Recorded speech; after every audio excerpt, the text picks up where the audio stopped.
ನಿಮ್ಮ ಹಳೆಯ ಚಿನ್ನದ ಒಡವೆನ ಅಧಿಕ ಬೆಲೆಗೆ ಮಾರಬೇಕೆ?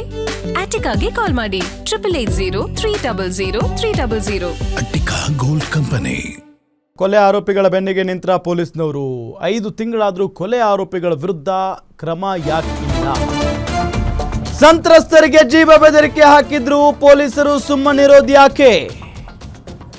ಸಂತ್ರಸ್ತರಿಗೆ ಜೀವ ಬೆದರಿಕೆ ಹಾಕಿದ್ರು ಕೂಡ ಪೊಲೀಸ್ನವರು ಸುಮ್ಮನೆ ಯಾಕಿದ್ದಾರೆ? ನವೆಂಬರ್ನಲ್ಲಿ ನಡೆದ ಕೊಲೆ ಪ್ರಕರಣದ ಆರೋಪಿಗಳನ್ನ ಅರೆಸ್ಟ್ ಮಾಡದೆ ನಿರ್ಲಕ್ಷ್ಯವನ್ನ ವಹಿಸಿದ್ದಾರೆ ಪೊಲೀಸ್ನವರು. ಯಶವಂತಪುರ ಪೊಲೀಸರ ವಿರುದ್ಧ ಸಂತ್ರಸ್ತರು ಆರೋಪವನ್ನ ಮಾಡ್ತಾ ಇದ್ದಾರೆ. ನವೆಂಬರ್ 11ರಂದು ಮುತ್ಯಾಲ ನಗರದಲ್ಲಿ ನರಸಿಂಹನ ಕೊಲೆ ನಡೆದಿತ್ತು. 5-6 ಜನ ನಡು ರಸ್ತೆಯಲ್ಲಿ ಅಟ್ಟಾಡಿಸಿ ಹಲ್ಲೆ ಮಾಡಿ ಕೊಂದು ಹಾಕಿದ್ರು. ಸಿಸಿಟಿವಿ ಫುಟೇಜ್ ಸಮೇತ ದೂರು ಕೊಟ್ಟರೂ ಆರೋಪಿಗಳನ್ನ ಅರೆಸ್ಟ್ ಮಾಡಿಲ್ಲ ಯಾಕೆ?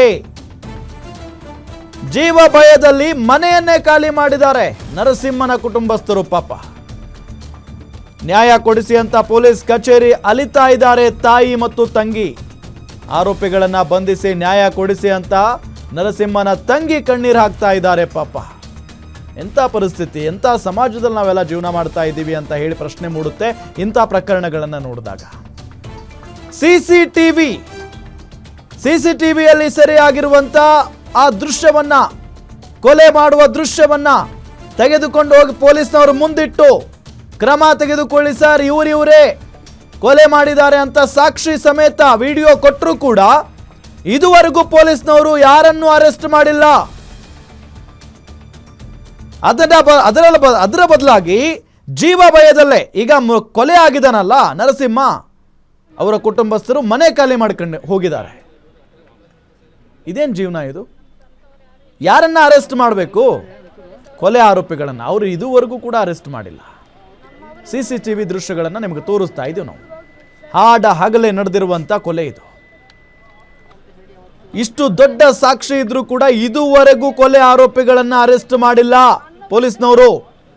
ಹಾಗಾದ್ರೆ ಆರೋಪಿಗಳ ಬೆನ್ನಿಗೆ ನಿಂತ್ಕೊಂಡ್ಬಿಟ್ಟಿದ್ದಾರೆ ನೀವು ಪೊಲೀಸ್ನವರು. ಆರೋಪಿಗಳ ಜೊತೆಗೆ ನೀವು ಕೂಡ ಶಾಮೀಲಾಗ್ಬಿಟ್ಟಿದ್ದೀರಾ. ಇನ್ನು ಏನು ಸಾಕ್ಷಿ ಬೇಕು?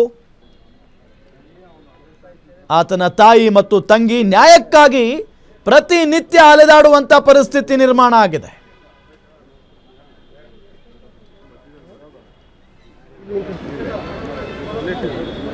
ಬೆದರಿಕೆ ಯಾರೇನು ಗೊತ್ತಿಲ್ಲ ಸರ್. ಇಬ್ಬರು ಒಂದು ದಿವಸ ಗಾಡಿ 3ನೇ ದಿವಸ ಹಾಲು ಹೋಗಿನ 3ನೇ ದಿವಸ ಬಂದಿದ್ದಾರೆ.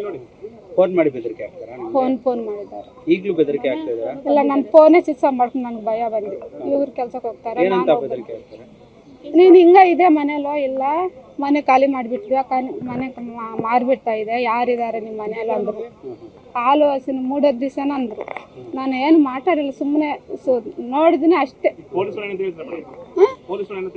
ಅವ್ರೇನು ಹೇಳಿದ್ದಾರೆ ಅಂದ್ರೆ, ನಿನ್ನ ಪಾಠ ಹೊಡ್ಕೊಂಡು ಬಮ್ಮ, ನೀನು ಎಲ್ಲಿದೆ ಏನೋ ಎಲ್ಲ ಅಂದರು. ನನಗೆ ಬರಲ್ಲ ಸ್ವಾಮಿ ಪಾಠ ಹೊಡಿಯಕ ಅಂದು ಅವ್ರ ಹತ್ರ ಹೋಗಿ ಅವ್ರ ಫೋನ್ ನಂಬರ್ ಕೂಡ ಕೊಟ್ಟಿದ್ದೀನಿ ಪೊಲೀಸ್ ಅವ್ರಿಗೆ ಕೂಡ.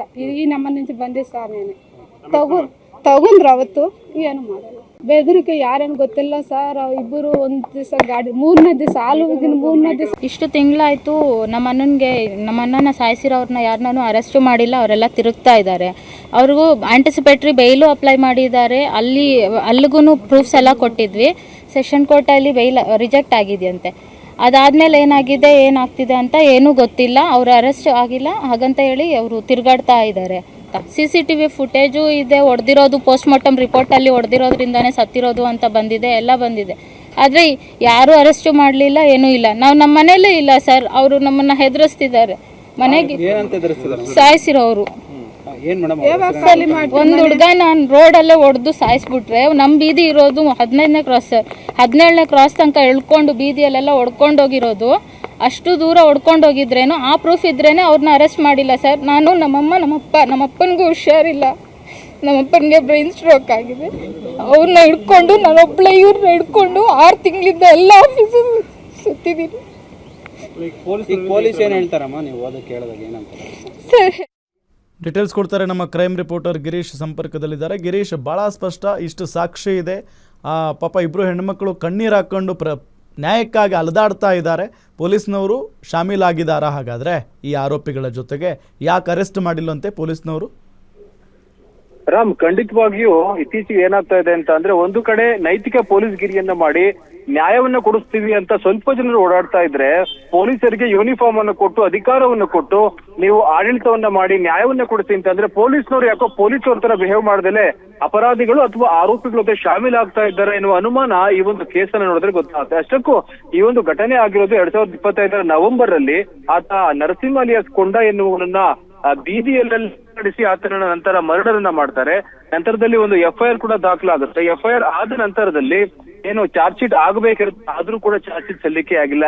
ನಂತರದಲ್ಲಿ ಅವರು ಬೇಲ್ಗೆ ಕೂಡ ಅಪ್ಲೈ ಮಾಡ್ತಾರೆ, ಬೇಲ್ ಕೂಡ ಸಿಗೋದಿಲ್ಲ, ಬೇಲು ಕೂಡ ರಿಜೆಕ್ಟ್ ಆಗುತ್ತೆ. ಯಾಕೆಂದ್ರೆ ಒಂದು CCTV ಚಿತ್ರಣವನ್ನ ನೋಡಿದ್ದೆ, ಅದು ಎಲ್ಲವೂ ಕೂಡ ಸ್ಪಷ್ಟವಾಗಿದೆ, ಆರೋಪಿಗಳು ಯಾರು ತಪ್ಪನ್ನ ಮಾಡಿದ್ದಾರೆ ಅಂತ. ಇಷ್ಟಾದ್ರೂ ಕೂಡ ನಮ್ಮ ಯಶವಂತಪುರ ಪೊಲೀಸರು ಯಾಕೆ ಇಷ್ಟೊಂದು ಇಗ್ನೋರೆನ್ಸ್ ಅನ್ನ ಮಾಡ್ತಾ ಇದ್ದಾರೆ ಅನ್ನೋದು ಮೇಲ್ನೋಟಕ್ಕೆ ಸಾಕಷ್ಟು ಅನುಮಾನಾಸ್ಪದವಾಗಿ ಕಾಣ್ತಾ ಇದೆ. ಒಂದು, ಎರಡನೇದಾಗಿ ಅವ್ರೇನಾದ್ರೂ ಯಾರ ಹತ್ರನಾದ್ರೂ ಒಂದು ಇನ್ಫ್ಲೂಯೆನ್ಸ್ ಅನ್ನ ಮಾಡಿಸ್ಕೊಂಡ್ರು ಅಥವಾ ಏನಾದ್ರೂ ಹಣಗಿನ ತೆಗೆದುಕೊಂಡಿದ್ದಾರೆ ಎನ್ನುವ ಒಂದು ಅನುಮಾನವೂ ಕೂಡ ವ್ಯಕ್ತವಾಗ್ತಾ ಇದೆ.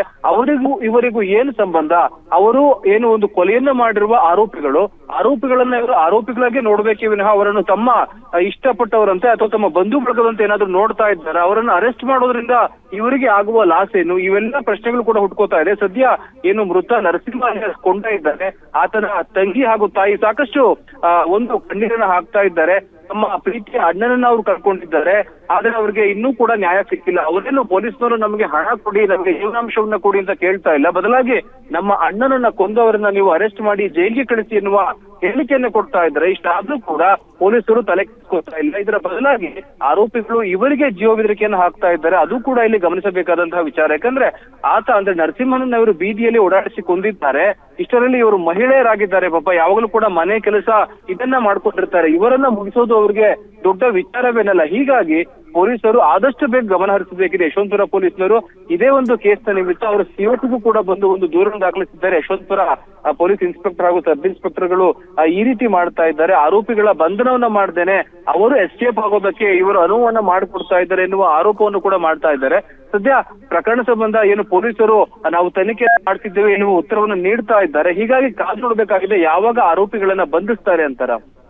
ಓಕೆ, ಥ್ಯಾಂಕ್ ಯು ತಮ್ಮೆಲ್ಲ ಮಾಹಿತಿಗಾಗಿ.